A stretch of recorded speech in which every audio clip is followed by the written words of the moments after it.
Rita ist heute den ganzen Tag in der Arbeit. Mein Damenbesuch hat mir relativ spontan abgesagt. Jetzt habe ich mir gedacht, na gut, dann setze ich mich hin und mache für euch ein Video. Kurz zur Hintergrundgeschichte. Ihr wisst, wir sind ja immer am Schauen, was wir noch so alles in unsere Lego-Stadt einbauen können. Es gibt ja so viele tolle Ideen, die ihr uns auch immer schickt. Wir schauen natürlich auch bei anderen YouTubern und Plattformen immer gern vorbei. Und da ist uns in letzter Zeit immer wieder was in unsere Gedankengänge gekommen, sagen wir mal so.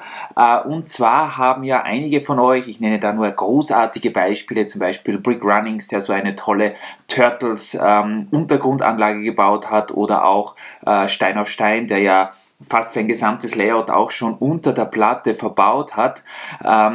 Wir denken da immer wieder dran und denken uns, ja, wie können wir das irgendwie lösen? Geplant ist ein Unterwasser-Layout bei uns, es ist auch geplant ein Ritter-Layout unter der Platte, natürlich eine U-Bahn, und es kommt jetzt eine eigentlich ganz formidable Idee dazu, und zwar hat uns ungefähr zur selben Zeit, als wir uns da Gedanken gemacht haben, der liebe Mockingbird angeschrieben und hat uns gesagt, er hätte da eine tolle Idee für unsere Stadt.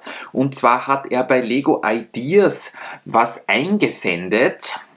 Und zwar nicht irgendwas, sondern ein Keller für ein Modular Building. Und ich finde das eine wirklich tolle Idee. Rita hat auch schon reingeschaut. Sie ist, wie gesagt, jetzt leider nicht zu Hause. Aber ich habe mir gedacht, vielleicht interessiert euch das und wir können uns das Projekt hier mal zusammen ansehen und dann vielleicht auch Ideen sammeln, was man denn da noch alles so machen könnte unter der Platte. Also ich verlinke euch das Ideas-Projekt unten in der Videobeschreibung. Da könnt ihr dann natürlich auch reinschauen und sehr gerne abstimmen, wenn ihr das möchtet. Ich bin jetzt nicht eingeloggt, deswegen habe ich das noch nicht gemacht. Aber es ist ein Projekt, welches jetzt schon fast 7000 Stimmen hat, zum Zeitpunkt, wie ich das Video jetzt aufnehme. Und es ist auch noch einiges an Zeit für die 10.000er Marke da. Also ich kann mir gut vorstellen, dass das sich ausgehen wird. Kurz zum Projekt an sich. Es ist ein Keller mit Kanalanlage und das sieht schon mal total cool aus irgendwie. Ich liebe das, wenn das so verbaut ist und wenn das so ein bisschen wild aussieht, wie wenn man da nur so einen kleinen Ausschnitt sieht, auch so wie das zum Beispiel diverse andere YouTuber in letzter Zeit gemacht haben, dass da nicht eine klare Kante ist, sondern alles so ein bisschen, ja, wie in einem Wildwuchs-Szenario. Ich glaube, wir schauen uns zuerst mal die Bilder an, oder? Dann kann ich euch ein bisschen was dazu erzählen und ihr könnt euch eure Meinung dazu bilden. Also es ist ein, wie ihr seht, ein Stockwerk oder 1,5 hohes oder besser gesagt tiefes Gebäude, welches also genau auf eine 32×32er Grundplatte passt. Das heißt, das kann man also als Keller für jedes Modular Building hernehmen. Und es lässt sich zweiteilen. Es ist einerseits ein Keller hier mit, soweit ich sehe, 5 Räumen, wo sich auch natürlich in jedem Raum was tut. Und der zweite Teil, der ist jetzt hier zugebaut, aber da schauen wir dann gleich separat nochmal rein, ist die Kanalisation. Und speziell die Kanalisation finde ich total cool, gefällt mir wirklich sehr gut.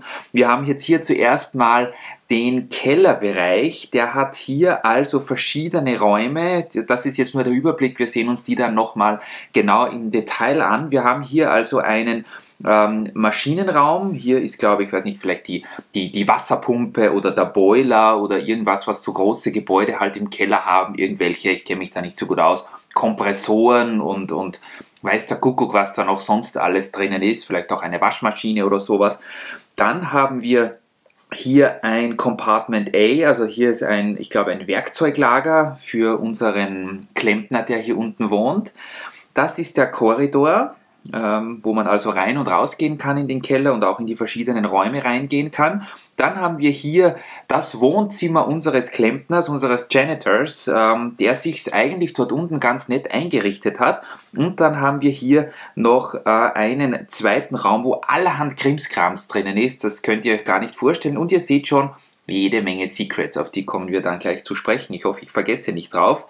Hier ist also als erstes mal ein Detailbild vom Raum des Klempners, wie mir das scheint. Das heißt, er hat hier eine Werkbank, Kaffeemaschine, Katze natürlich, und es sind auch jede Menge tolle Easter Eggs da drinnen. Ich liebe sowas, wenn ein Set so eine kleine Geschichte erzählt. Und zwar ist das der Klempner mit seiner Katze. Die Katze beansprucht so diverse Utensilien für sich. Ich glaube, es gibt eine Dynamitbox oder so, die gehört ihr. Und es ist zum Beispiel auch eine Referenz, die können wir, oder vielleicht seht ihr es sogar selbst, aber es ist eine Referenz zu jedem bisher erschienenen Modular Building hier eingebaut. Ich sage nur, dieses Oktanschild, dieses runde 2x2, das erinnert mich doch sehr stark an die Corner Garage. Was sagt ihr? Vielleicht finden wir da noch mehr. Also das ist jetzt der Klempner mit seinem Wohnraum, möchte ich mal sagen. Hier nochmal unter einem ein wenig anderem Licht. Das heißt, er hat ja auch einen Fernseher und ich glaube eine Ratte. Mich wundert, dass die Katze die noch nicht gefressen hat. Dann sind wir hier jetzt im anderen Bereich, das ist jetzt die Kanalisation. Das sieht wirklich auch total cool aus. Hier mit diesen ganzen Leitern und Geländern und Rohren und alles Mögliche. Also die beiden Typen müssen hier jede Menge Arbeit verrichten. Hier auch die Mauersteine mit der Beleuchtung, das sieht wirklich, wirklich cool aus. Was haben wir dann noch? Also genau, hier ist die Information. Es lässt sich auf jede 32x32er Modular Building Platte draufsetzen. Wir würden es wahrscheinlich so machen, dass wir zwischen den Modular Buildings und diesem Keller, sofern denn das Projekt 10.000 Supporter erreicht und dann auch von Lego umgesetzt wird, was wir wirklich toll finden würden, denn das ist eine Idee, die hatte vielleicht schon mal jemand, aber wir haben diese Umsetzung noch nicht so in dieser Detailreiche gesehen. Wir würden die Bodenplatte, die wir haben, die Spanplatte dazwischen lassen und dann einfach darunter eine zweite Ebene, das lässt sich eigentlich mit den Spanplatten ganz leicht machen, weil die sind ja relativ flexibel, würden wir dann den Untergrund dann unten direkt andocken, genauso wie wir auch eine U-Bahn-Station in nächster Zeit mal vorhaben. Hoffentlich dauert das nicht mehr allzu lange, das wünschen sich ja viele von euch. Dann haben wir hier jetzt noch einen Hinweis, und zwar das ist jetzt die Seitenansicht und man kann auch die Wandteile, das ist ja normal zu oder ziemlich weit zu, glaube ich, die kann man abmontieren, dass man also auch von der Seite in den Keller reinsieht, und das finde ich ganz cool, weil wir würden ja natürlich diesen Keller mit Kanalisation auf die Unterseite der Tischplatte fix montieren und dann würde man ja überhaupt nicht reinsehen, und so hätte man, wenn man sich unter die Tischplatte duckt, ja noch die Möglichkeit, dass man reinschauen kann. Also das ist eine tolle Idee. Dann haben wir hier jetzt einen dieser Räume und da seht ihr schon eines dieser Secrets, also Nummer 1. Ich glaube, ich habe richtig gelesen, wenn ich sage, dass das rote Fahrrad zum Corner Café gehört. Und hier ist zum Beispiel eine Falltür mit allerhand Gold und Barren und Geld Sachen. Also der Klempner ist alles andere als arm. Ich glaube zu wissen, dass sich dieser Feuerwehrhelm als Anspielung an die Fire Brigade hier positioniert wurde, aber total cool hier auch mit dem Gittertür. Das sieht natürlich, wenn das Licht hier so reinkommt, noch viel besser aus. Was haben wir dann noch? Oh, dann haben wir hier so eine geheime Tür, so ein geheimes Fach unter der Stiege, wo auch der Klempner so alle möglichen Pokale und so weiter aufbewahrt. Also ich weiß nicht, hat er irgendwie mal eine Sportkarriere hinter sich gebracht, war er früher irgendwie Profiathlet? Könnte durchaus sein, und da ist so ein spezieller Mechanismus, wie man diese Tür aufbekommt. Also man muss da schon geschult sein, die geht nicht einfach so auf, da muss man hinten drücken, dass sich die Tür öffnen lässt, und dann hat man Zugang zu allerhand Schätzen. Hier ist jetzt nochmal diese Werkzeugkammer mit dem ganzen Krimskrams, also er hat da wirklich sehr viel angesammelt, ein Scooter, Flossen, Werkzeug, alles Mögliche ist hier verbaut. Dann haben wir hier seine, ich will nicht sagen Büro, aber das sieht aus fast wie eine Gefängniszelle eigentlich, mit Telefon, damit er immer nach oben funken kann, ein Bett, eine Toilette, so wie mir das scheint, und so eine kleine Küche. Das ist auch total nett. Hier die Gitarre, ob die nicht auch eine Anspielung ist, weiß ich jetzt aber nicht genau. Es sind auf jeden Fall Anspielungen an alle bisher erschienenen Modular Buildings verbaut, und das finde ich total cool. Das ist jetzt der Maschinenraum. Hier sind also allerhand technisches Equipment verbaut. Ich mag diese Rohre sehr gern, die silbernen, das sieht wirklich sehr echt aus irgendwie, finde ich. Hier nochmal aus einer anderen Perspektive, also das ist wirklich ein total cooles Set, muss ich schon sagen. Schauen wir nochmal, ich wollte den Kanal nochmal sehen, also den sieht man von hier eigentlich am besten. ja, der sieht auch also wahnsinnig cool aus hier, wenn ihr euch vorstellt, dass hier das Wasser durchfließt und dann ist das so wirklich eine große Kanalisation. Das ist ja nur, das was uns der liebe Mockingbird hier vorstellt, ist ja nur eine Idee, wie man das umsetzen könnte. Überlegt euch mal, was das für ein Potenzial hätte, wenn man die ganze Stadt so untergräbt und unterbaut. Also da könnte ja die Kanalisation dann nach links und nach rechts weitergehen. Dann haben wir natürlich mal einen Abschnitt, wo keine Kanalisation ist oder wo die Kanalisation noch weiter runter geht, weil der U-Bahnhof kommt. Und was sonst noch alles im Untergrund geschieht, wie zum Beispiel ja das Turtle-Versteck oder ein Superhelden-Versteck oder ja, keine Ahnung, irgendwelche obdachlosen Schlafstätten. Also das ist wirklich eine tolle Idee. Man denkt da oft nicht so dran, aber Mockingbird hat uns das hier wieder mal gezeigt mit einem tollen Vorschlag und den wollte ich euch unbedingt zeigen. Also er schreibt auf jeden Fall, er hatte die Idee, weil er sich gedacht hat, dass ja, was passiert denn eigentlich unter den Modular Buildings, und sehr viele Geschichten hat er eben eingebaut.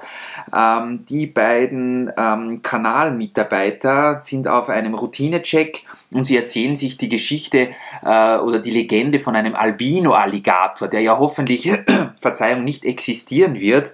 Also total coole Sache. Wie gesagt, ein Teil des Equipments gehört der Katze.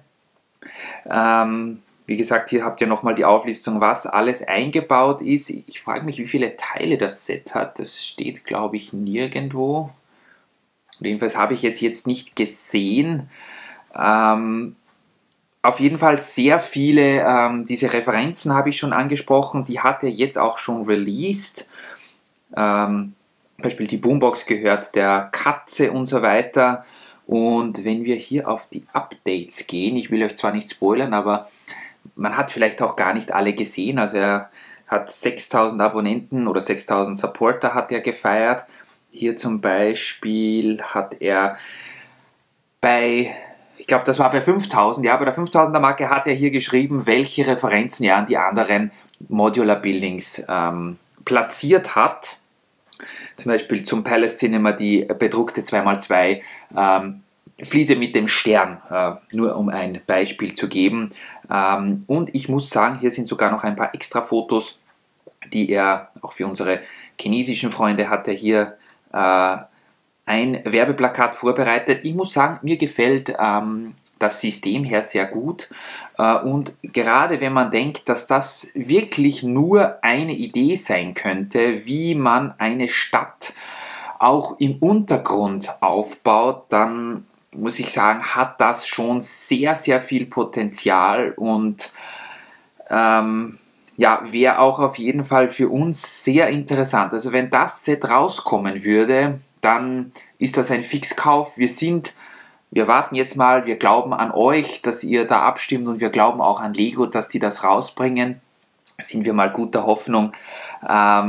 Wenn nicht, dann sind wir am Überlegen, ob wir uns nicht sowas sogar selbst bauen, weil das eine wirklich nette Idee ist. Ich weiß, ihr sagt vielleicht jetzt, ja, wie viele Projekte wollt ihr denn noch anfangen? Ihr habt doch schon so viel und ihr sprecht schon seit fast einem Jahr von einem Unterwasser-Layout und es ist noch immer nichts geworden. Richtig, ja, aber es ist immer gut, trotzdem ein paar Projekte und ein paar Ideen so im Kopf herumgeistern zu haben. Das bringt einem dann immer auf noch mehr Ideen irgendwie und ich kann euch natürlich nicht versprechen, dass das jetzt sofort umgesetzt wird bei uns in der Stadt, auch wenn wir das jetzt im Freestyle irgendwie nachbauen sollten. Deswegen hoffen wir ja mal, dass das jetzt bei Lego rauskommt. Ich weiß nicht, wie seht ihr da die Chancen? Modular Buildings haben sie ja eher noch nicht rausgebracht. Kommt uns vor, obwohl da einige schon im 10.000er Segment gewesen sind. Das wäre mal was Neues, könnte ich mir schon vorstellen, da es ja sehr viele Fans von Modular Buildings gibt und wir könnten uns auch eigentlich gut vorstellen, dass wenn ihr das Set oder besser gesagt ein Modular Building auf einem Regal irgendwo im Zimmer stehen habt, dass ihr dann einfach dieses Erweiterungsset, diesen Keller mit Kanal unten dran hängt. Was würdet ihr denn davon halten? Ich finde das total cool. Ich habe auf jeden Fall schon abgestimmt oder wir haben abgestimmt. Wäre toll, wenn ihr das auch machen würdet. 1661 Kommentare, also hier wird auch fleißig geschrieben, das sind ja noch mehr Kommentare als unter unseren Videos, aber wirklich, wirklich ein tolles Set Und ja, wie gesagt, der Link, wenn ihr euch das ansehen wollt, ist unten in der Videobeschreibung. Und wir hoffen mal, dass das Set die 10.000er Marke knackt und wir dann sowas auch offiziell von Lego sehen. Ansonsten müssen wir uns was einfallen lassen, Freunde. Ich denke da, wie gesagt, an verschiedene Szenarien, wie so ein Untergrund unter unserer Stadt aussehen könnte. Das wäre viel Arbeit, aber auch natürlich eine lohnende Arbeit, denke ich mir. Da könnte man dennoch viel machen. Wie gesagt, ich habe mir schon öfter gedacht, toll, wenn man mehr oder weniger seine Stadt nicht zum Beispiel auf einem Tisch stehen hat, also nicht am Boden, weil wenn sie irgendwo auf einer Tischplatte steht, dann kann man ja oben drauf und genauso unten drunter noch was bauen. Ich habe mir das zum Beispiel, wenn ihr die Lego-Stadt von Alex Nunes kennt, dieser amerikanische YouTuber, Grüße gehen raus, falls du das siehst, lieber Alex, glaube ich eher weniger, aber könnte ja sein. Er hat das ja auch so gemacht, dass seine Stadt sehr viele Ebenen hat, das heißt, er hat ja auch immer alles so aufgestackt und mehr oder weniger lasst den Zug unten durchfahren. Und ich habe mir immer gedacht, aber da unten muss doch noch irgendwas gebaut werden. Das ist doch nicht genug, wenn hier nur der Zug unten durchfährt oder irgendwelche Autos oder Lastwagen geparkt werden. Und das ist das, was wir dort unten sehen wollen, sowohl bei Alex Nunes als auch wahrscheinlich bei uns, als auch bei anderen Lego-Städten. Toller, toller Vorschlag. Ich entlasse euch jetzt in euer Wochenende. Macht es gut, genießt das Wetter, hoffentlich ist es bei euch auch so schön. Und ja, lieben Gruß auch an Rita, falls du das Video siehst. Du siehst, ich verbreche nichts Unanständiges, ich mache nichts Unanständiges. Ich bin hier beim Lego-Videodreh und ja, dann sehen wir uns hoffentlich bald wieder. Sagt uns auf jeden Fall in den Kommentaren, was ihr von dieser Idee haltet. Und ja, wer weiß, vielleicht haben wir Glück und wir sehen dann das Projekt schon in Zukunft im Regal unseres Lego-Spielzeughändlers. Wäre auf jeden Fall cool. Macht's gut, lasst eure Züge fahren und bis demnächst, Freunde. Tschüssi!